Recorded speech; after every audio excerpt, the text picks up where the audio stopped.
नमस्कार दोस्तों, हमारे YouTube channel Sanwal classes for Uttarakhand में आप सभी का हार्दिक स्वागत है। दोस्तों, यह चल रही है हमारे उत्तराखंड पुलिस रिटर्न एग्जाम के लिए विशेष सीरीज। और इस सीरीज में हम रोजाना उत्तराखंड सामान्य अध्ययन और हिंदी से संबंधित 100 महत्वपूर्ण प्रश्नों पर चर्चा करते हैं। तो आइए प्रारंभ करते हैं। उत्तराखंड से संबंधित 50 महत्वपूर्ण प्रश्न है। तो पहला प्रश्न है इसमें हमारा कि राज्य का सबसे ऊंचा तिरंगा कहाँ फहरा रहा है। तो राज्य में सबसे ऊंचा तिरंगा लगाया गया है, ये गांधी पार्क रुद्रपुर में लगाया गया है। तो इसकी कुल ऊंचाई कितनी है? 181 फीट है और यह 2 अक्टूबर 2021 से यह तिरंगा फहरा रहा है। तो 181 फीट इसकी ऊंचाई है और कहाँ स्थित है? गांधी पार्क रुद्रपुर में। अगला प्रश्न है कि देश का पहला वन्य संरक्षण केंद्र विकसित किया गया है। तो देश का पहला वन्य संरक्षण केंद्र विकसित किया गया है रानीखेत अल्मोड़ा में। तो देश का पहला वन्य संरक्षण केंद्र कहाँ विकसित है? तो ये रानीखेत अल्मोड़ा में विकसित किया गया है। अगला प्रश्न है कि देश का सबसे लंबा सस्पेंशन ब्रिज या झूला पुल कहाँ स्थित है। तो देश का सबसे लंबा सस्पेंशन ब्रिज और यह झूला पुल कहाँ स्थित है? तो ये है डोबरा चांटी पुल और यह टिहरी झील पर बना हुआ है, जिसकी कुल लंबाई 440 मीटर है। अगला प्रश्न है कि राज्य का सबसे बड़ा मंदिर समूह कौन सा है। तो राज्य का सबसे बड़ा मंदिर समूह है जागेश्वर मंदिर समूह। कहाँ स्थित है? अल्मोड़ा में। और इसमें कुल क्या है? 124 कुल मंदिर हैं इसमें। तो 124 मंदिरों का समूह है और राज्य का यह क्या है? सबसे बड़ा मंदिर समूह भी है। अगला प्रश्न है राज्य के प्रथम अशोक चक्र प्राप्तकर्ता कौन थे। तो राज्य में प्रथम अशोक चक्र प्राप्तकर्ता कौन थे? तो ये हैं भवानी दत्त जोशी। तो भवानी दत्त जोशी को प्रथम अशोक चक्र प्राप्त हुआ। अगला प्रश्न है राज्य के द्वितीय साहित्य अकादमी पुरस्कार प्राप्तकर्ता कौन थे। तो राज्य में द्वितीय साहित्य अकादमी पुरस्कार प्राप्तकर्ता थे लीलाधर जगूड़ी। तो लीलाधर जगूड़ी को 1997 में द्वितीय साहित्य अकादमी पुरस्कार प्राप्त हुआ था। तो साहित्य अकादमी पुरस्कार लीलाधर जगूड़ी और पहले हैं रस्किन बॉन्ड। तो द्वितीय किसको प्राप्त हुआ? लीलाधर जगूड़ी 1997 में। अगला प्रश्न है कि 2021 में उत्तराखंड के किन व्यक्तियों को पद्मश्री पुरस्कार से सम्मानित किया गया। तो 2021 में उत्तराखंड के 2 व्यक्तियों को पद्मश्री से सम्मानित किया गया। कौन कौन से हैं? डॉक्टर भूपेंद्र संजय, ये चिकित्सा के क्षेत्र से हैं, और प्रेमचंद शर्मा, ये कृषि से संबंधित हैं। तो 2 व्यक्तियों को 2021 में उत्तराखंड से पद्मश्री पुरस्कार से सम्मानित किया गया। अगला प्रश्न है कि राज्य में पहला अंतर्राष्ट्रीय क्रिकेट मैच कहाँ हुआ। तो राज्य में पहला अंतर्राष्ट्रीय क्रिकेट मैच देहरादून में राजीव गांधी अंतर्राष्ट्रीय क्रिकेट स्टेडियम में हुआ और यहाँ पर अफगानिस्तान और बांग्लादेश के बीच में मैच हुआ था। तो राज्य का यह पहला अंतर्राष्ट्रीय क्रिकेट मैच था। अगला प्रश्न है कि पेशावर कांड के समय किसके नेतृत्व में प्रदर्शनकारी पेशावर में प्रदर्शन कर रहे थे। तो खान अब्दुल गफ्फार खां, जिनको सीमांत गांधी भी कहते हैं, तो इनके नेतृत्व में जो पेशावर का किस्सा खानी बाजार है, तो उसमें प्रदर्शनकारी प्रदर्शन कर रहे थे। तो इनके नेतृत्व में खान अब्दुल गफ्फार खां के नेतृत्व में प्रदर्शनकारी प्रदर्शन कर रहे थे। अगला प्रश्न है कि पंचायतों में ई पंचायत लागू करने हेतु ई ग्राम स्वराज पोर्टल कब शुरू किया गया। तो पंचायतों में ई पंचायत लागू करने हेतु ई ग्राम स्वराज पोर्टल शुरू किया गया 24 अप्रैल 2020 को। तो 24 अप्रैल 2020 को पंचायतों में ई पंचायत लागू करने के लिए ई ग्राम स्वराज पोर्टल की शुरुआत की गई। अगला प्रश्न है कि डिब्रूगढ़ की बाढ़ नामक डॉक्यूमेंट्री किसकी है। तो डिब्रूगढ़ की बाढ़ नामक डॉक्यूमेंट्री ये है नारायण सिंह थापा की। किसकी है? नारायण सिंह थापा।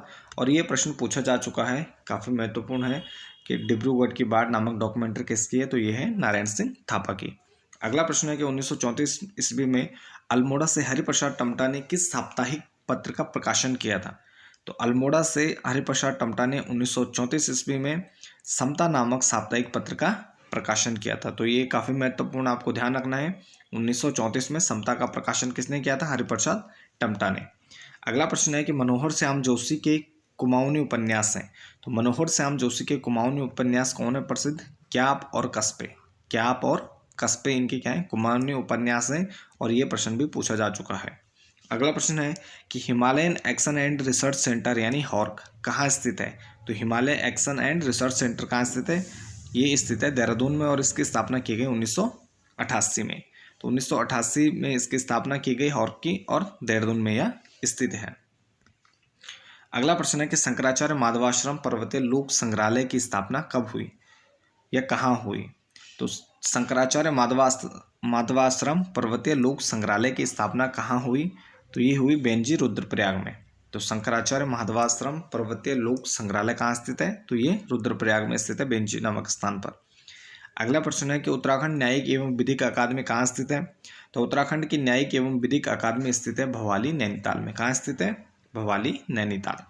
अगला प्रश्न है कि गढ़वाली व्याकरण की रूपरेखा नामक कृति है। तो गढ़वाली व्याकरण की रूपरेखा नामक कृति किसकी है? तो ये है अबोध बंधु बहुगुणा की है। गढ़वाली व्याकरण की रूपरेखा किसकी है? अबोध बंधु बहुगुणा की। अगला प्रश्न है कि मसूरी को धूम्रपान मुक्त नगर, तो मसूरी को धूम्रपान मुक्त नगर कब घोषित किया गया? तो मसूरी को धूम्रपान मुक्त नगर घोषित किया गया 2018 में। 2018 में मसूरी को धूम्रपान मुक्त नगर घोषित किया गया। अगला प्रश्न है कि राज्य में राष्ट्रीय खाद्य सुरक्षा कानून कब लागू किया गया? तो ये काफ़ी महत्वपूर्ण है, ये प्रश्न बनने की संभावना भी है। तो राज्य में राष्ट्रीय खाद्य सुरक्षा कानून ये 1 अक्टूबर 2015 से लागू किया गया। अगला प्रश्न है कि टिहरी को धूम्रपान मुक्त नगर घोषित किया गया। तो टिहरी को धूम्रपान मुक्त नगर घोषित किया गया 2018 में, और मसूरी को भी 2018 में। तो दोनों टिहरी और मसूरी धूम्रपान मुक्त नगर कब घोषित हुए? 2018। अगला प्रश्न है कि राज्य स्तरीय हिमाद्री एम्पोरियम स्थापित किया गया।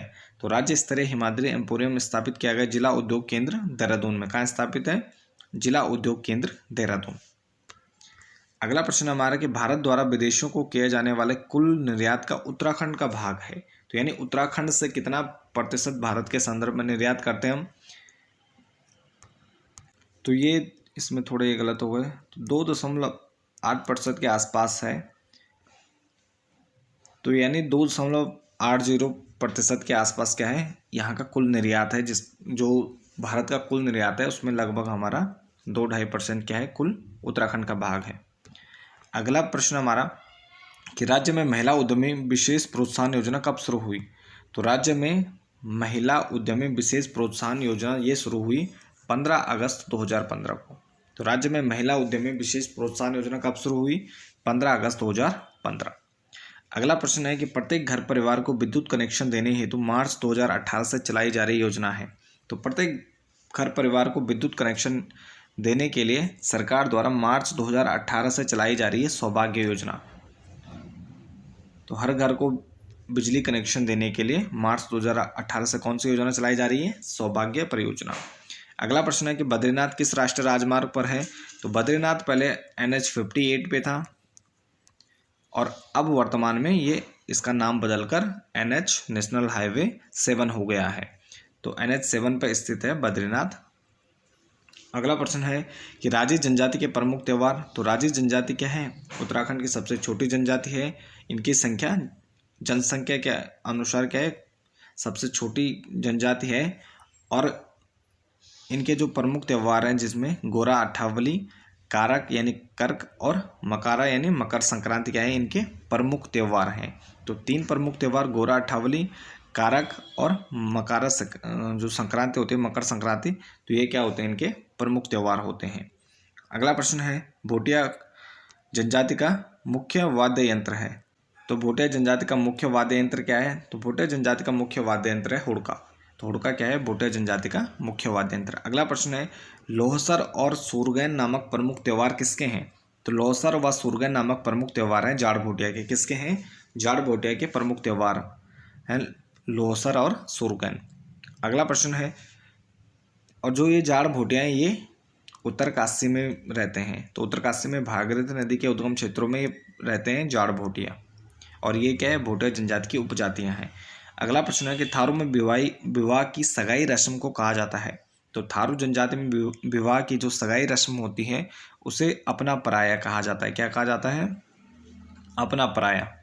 अगला प्रश्न है कि लंगूर घाट और सिलघाट के संगम पर कौन सा स्थल स्थित है? तो लंगूर घाट और सिलघाट के संगम पर स्थित है दुगड्डा। तो दुगड्डा कहाँ है? पौड़ी में स्थित है, और इसको बसाने का श्रेय किसे जाता है? पंडित धनीराम मिश्र को जाता है दुगड्डा को बसाने का श्रेय। और लंगूर और सिलघाट नदी के संगम पर स्थित है दुगड्डा। अगला प्रश्न है कि राजा रूपचंद ने अष्टमहल दुर्ग के मध्य किस मंदिर समूह की स्थापना की थी? तो राजा रूपचंद ने अष्टमहल दुर्ग के मध्य रामशिला मंदिर समूह की स्थापना की थी। तो किसने की थी? रूपचंद ने। अगला प्रश्न है कि आधुनिक रानीखेत की स्थापना कब हुई? तो आधुनिक रानीखेत की स्थापना हुई 1869 में। 1869 में आधुनिक रानीखेत की स्थापना हुई। अगला प्रश्न है कि पाताल रुद्रेश्वर गुफा की खोज कब हुई? तो पाताल रुद्रेश्वर गुफा की खोज हुई 1993 में। और ये कहाँ स्थित है? चंपावत में स्थित है। पाताल भुवनेश्वर गुफा है पिथौरागढ़ में। अगला प्रश्न है कि बसंत ऋतु को आगमन तथा होली के बाद किया जाने वाला स्त्री पुरुषों का श्रृंगारिक नृत्य है। तो बसंत ऋतु के आगमन के साथ होली के बाद किया जाने वाला स्त्री पुरुषों का श्रृंगारिक नृत्य है झोड़ा नृत्य। कौन सा है? झोड़ा नृत्य। अगला प्रश्न है चमोली के आदि बद्री धाम में नौठा कौतिक को अब किस नाम से मनाया जाने लगा है? तो चमोली के आदि बद्री धाम में नौठा कौतिक उत्सव को अब हिमालय महोत्सव कहा जाता है। तो हिमालय महोत्सव के नाम से मनाया जाता है आदि बद्री धाम में नौठा कौतिक। अगला प्रश्न है कि जनगणना 2011 के अनुसार उत्तराखंड की औसत साक्षरता, तो उत्तराखंड की औसत साक्षरता कितनी है? 78.82% क्या है उत्तराखंड की औसत साक्षरता है। और अगला प्रश्न है कि अनुसूचित जाति यानी SC के लोगों की औसत साक्षरता कितनी है? तो अनुसूचित जाति के लोगों की औसत साक्षरता कितनी है? तो इनकी औसत साक्षरता है 74.4%। और अनुसूचित जो पुरुष हैं उनमें साक्षरता प्रतिशत है 84.3 और महिलाओं में 64% है। तो ये तीनों महत्वपूर्ण आपको ध्यान रखना है। अनुसूचित जाति में औसत साक्षरता 74.4, पुरुषों में औसत साक्षरता 84.3 और महिलाओं में 64% है। अगला प्रश्न है जौनसार में राजनीतिक जागरूकता का जनक किसे माना जाता है? तो जौनसार में राजनीतिक जागरूकता लाने का श्रेय जाता है गुलाब सिंह को। तो गुलाब सिंह को राजनीतिक जागरूकता का जनक माना जाता है जौनसार में। अगला प्रश्न है कि राज्य में जननी सुरक्षा योजना कब शुरू हुई? तो राज्य में जननी सुरक्षा योजना शुरू हुई अप्रैल 2005 में। तो अप्रैल 2005 में राज्य में राष्ट्रीय जननी सुरक्षा योजना प्रारंभ की गई। अगला प्रश्न है कि पतंजलि विश्वविद्यालय को डीम्ड विश्वविद्यालय का दर्जा कब मिला? तो पतंजलि विश्वविद्यालय कहाँ है? हरिद्वार में है और इसको डीम्ड विश्वविद्यालय का दर्जा प्राप्त हुआ 25 मार्च 2006 को। तो 25 मार्च 2006 को डीम्ड विश्वविद्यालय का दर्जा प्राप्त हुआ। 25 मार्च 2006 को पतंजलि विश्वविद्यालय बना। अगला प्रश्न है कि इंदिरा गांधी राष्ट्रीय फॉरेस्ट अकादमी देहरादून की स्थापना कब हुई? तो इंदिरा गांधी राष्ट्रीय फॉरेस्ट अकादमी तो ये कहाँ है? देहरादून में स्थित है और इसकी स्थापना 1987 में की गई। अगला प्रश्न है कुमाऊं के किस क्षेत्र में भावरी बोली बोली जाती है? तो भावरी बोली बोली जाती है टनकपुर से काशीपुर तक। तो टनकपुर से काशीपुर तक कुमाऊं के क्षेत्र में भावरी बोली बोली जाती है। अगला प्रश्न है कि 1854 ईस्वी में भारत का प्रथम डाक टिकट जारी किया गया था। तो 1854 ईस्वी में भारत का प्रथम डाक टिकट जारी किया भारतीय सर्वेक्षण विभाग के द्वारा। तो भारतीय सर्वेक्षण विभाग के द्वारा 1854 में भारत का प्रथम डाक टिकट जारी किया गया। अगला प्रश्न है कि हरगोविंद पंत का जन्म कब हुआ? तो हरगोविंद पंत का जन्म हुआ 19 मई 1885 में। ये चितई गांव अल्मोड़ा में स्थित है। तो हरगोविंद पंत का जन्म कब हुआ था? 19 मई 1885 चितई गांव अल्मोड़ा। अगला प्रश्न हमारा कि चंद्र कुमार बर्तवाल का जन्म कहाँ हुआ? तो चंद्र कुमार बर्तवाल का जन्म रुद्रप्रयाग के मालकोटी में हुआ 20 अगस्त 1919 को। तो 20 अगस्त 1919 को चंद्र कुमार बर्तवाल का जन्म रुद्रप्रयाग के मालकोटी जिले में मालकोटी गांव में हुआ। तो ये आपको ध्यान रखना है, ये प्रश्न भी पूछा जा चुका है। अगला प्रश्न है कि जीवन ज्योति नामक कविता संग्रह किसका है? तो जीवन ज्योति नामक कविता संग्रह है कमलेन्दु शाह। किसका है? कमलेन्दु शाह का। अगला प्रश्न है कि पर्यावरण मित्र परियोजना 2006 में सर्वप्रथम शुरू हुई। तो पर्यावरण मित्र परियोजना 2006 शुरू हुई देहरादून से। अगला प्रश्न है कि कुमाऊं रेजिमेंट पर डाक टिकट कब जारी हुआ? तो कुमाऊं रेजिमेंट पर डाक टिकट जारी हुआ फरवरी 1988 में। तो कब जारी हुआ? फरवरी 1988 कुमाऊं रेजिमेंट पर डाक टिकट जारी किया गया। अगला प्रश्न है कि रुड़की छावनी की स्थापना। तो रुड़की छावनी की स्थापना 1853 में की गई। तो रुड़की छावनी कब बनी? 1853। अगला प्रश्न है कि दूसरा बाल मित्र थाना कब स्थापित किया गया? तो 29 अक्टूबर 2021 को दूसरा बाल मित्र थाना स्थापित किया गया हल्द्वानी में। DIG डॉक्टर नीलेश आनंद भरणे द्वारा हल्द्वानी में दूसरा बाल मित्र थाना खोला गया। और पहला बाल मित्र थाना ये 22 जनवरी 2021 को डालनवाला देहरादून में इसकी स्थापना की गई। तो पहला बाल थाना कहाँ खुला? डालनवाला देहरादून में 22 जनवरी 2021 को। और दूसरा बाल मित्र थाना खुला 29 अक्टूबर 2021 को हल्द्वानी में। अब इसके बाद सामान्य ज्ञान व अध्ययन से संबंधित 30 महत्वपूर्ण प्रश्न है, जिसमें पहला प्रश्न है कि संयुक्त राष्ट्र संघ की स्थापना कब हुई? तो 24 अक्टूबर 1945 को संयुक्त राष्ट्र संघ की स्थापना की गई।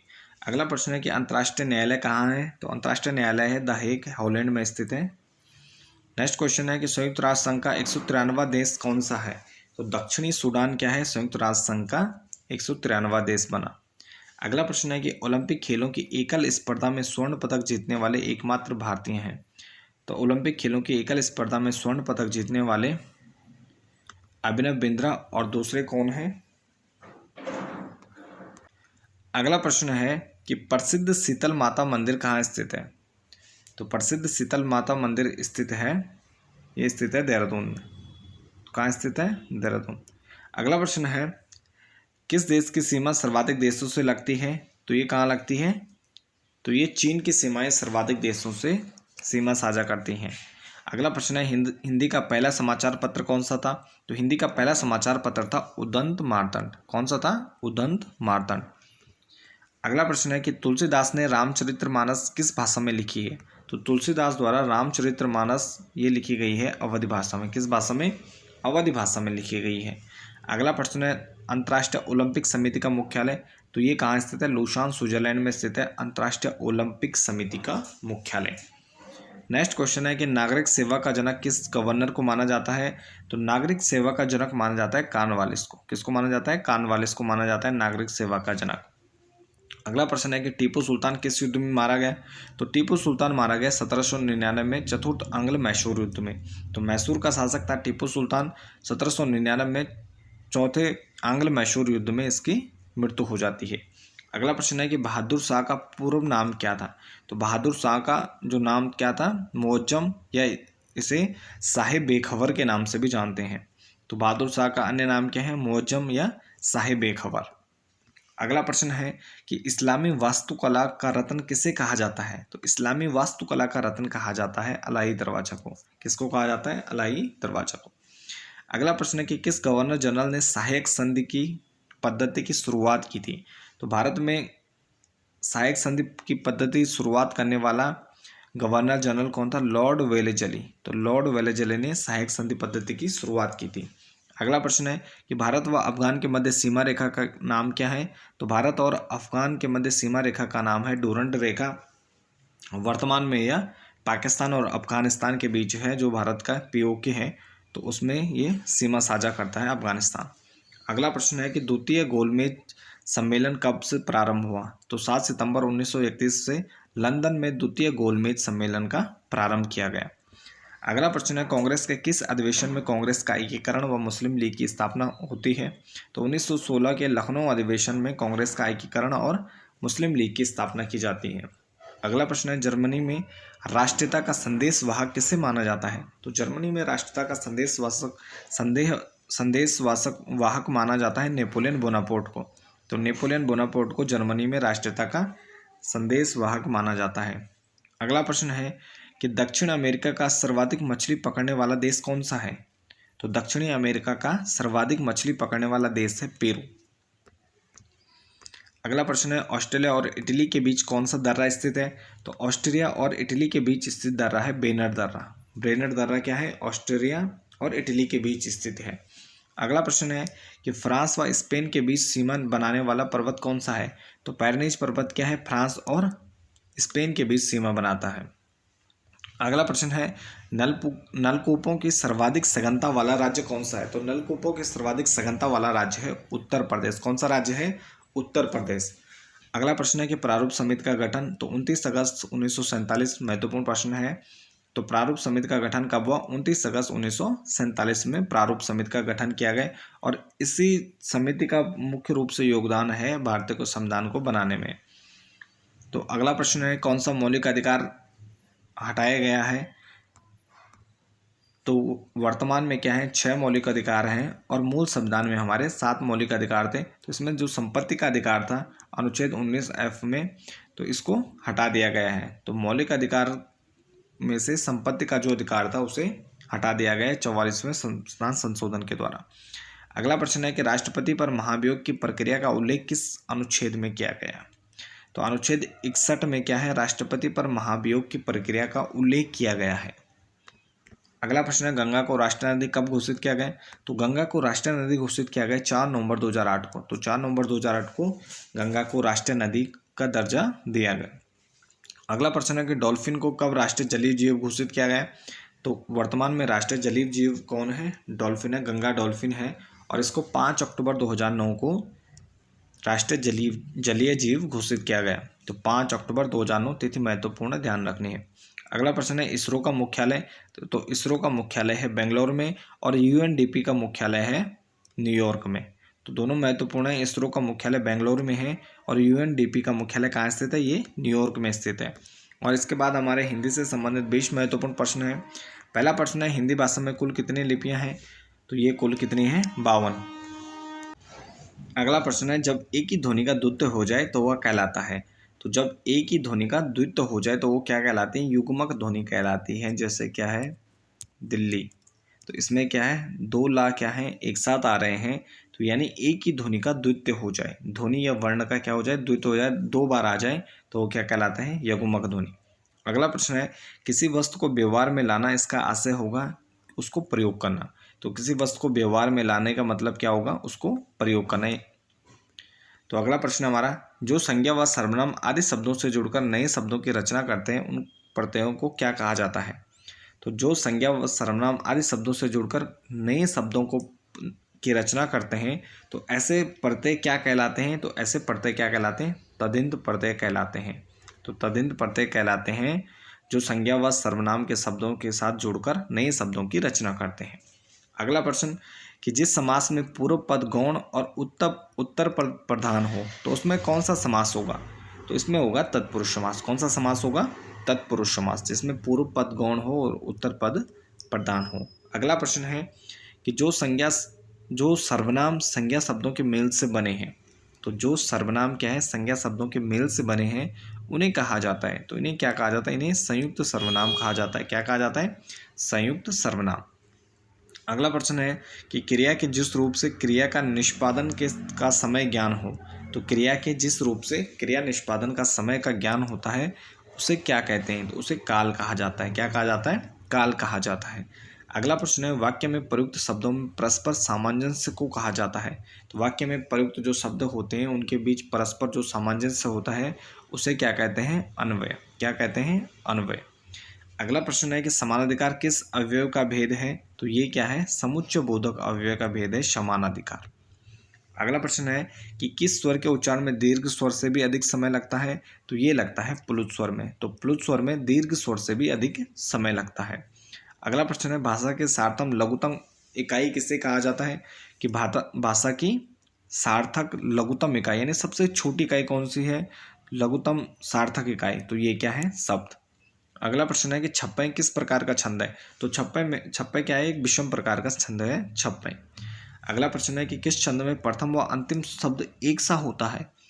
तो ये होता है कुंडलिया में। तो कुंडलिया में क्या होता है? छंद का प्रथम व अंतिम जो शब्द होता है वो एक सा होता है। अगला प्रश्न है उपमेय में कल्पित उपमान की संभावना को कहा जाता है। तो उपमेय में कल्पित उपमान की संभावना को क्या कहा जाता है? तो ये कहा जाता है उत्प्रेक्षा अलंकार में। अगला प्रश्न है कि उपमान और उपमेय का अभेद कहलाता है। उपमान और उपमेय का जब अभेद होता है तो ये होता है रूपक अलंकार। क्या होता है? रूपक अलंकार। अगला प्रश्न है जो क्रिया अभी हो रही है में कौन सा काल होगा? तो यानी जो क्रिया अभी चल रही है तो उसमें कौन सा काल होगा? तो ये हो जाएगा अपूर्ण वर्तमान। जैसे श्याम अभी पढ़ रहा है तो ये इसमें कौन सा काल होगा? तो ये अपूर्ण वर्तमान होगा कि बच्चे खेल रहे हैं। तो इस प्रकार यानी जो क्रिया चल रही है तो वो क्या हो जाएगा? अपूर्ण वर्तमान। अगला प्रश्न है कि संज्ञाओं के साथ आने वाली विभक्तियों को कहा जाता है। तो संज्ञाओं के साथ आने वाली विभक्तियों को क्या कहते हैं? विश्लिष्ट। अगला प्रश्न है कि उद्देश्य व विधेय किसके अंग हैं? तो वाक्य के अंग हैं उद्देश्य और विधेय। वाक्य के 2 अंग होते हैं या 2 भाग होते हैं, उद्देश्य और विधेय। अगला प्रश्न है वाक्य में प्रयुक्त शब्द को क्या कहा जाता है? तो वाक्य में प्रयुक्त शब्द को क्या कहते हैं? तो ये पद कहलाते हैं। अगला प्रश्न है कि विशेषण व विशेष्य के योग से कौन सा समास बनता है? तो विशेषण और विशेष्य के योग से कर्मधारय समास बनता है। विशेषण और विशेष्य के योग से। तो ये थे हमारे आज के 100 महत्वपूर्ण प्रश्न। तो इसके साथ इस वीडियो को यहीं पर समाप्त करते हैं। बाकी बने रहें चैनल के साथ। धन्यवाद।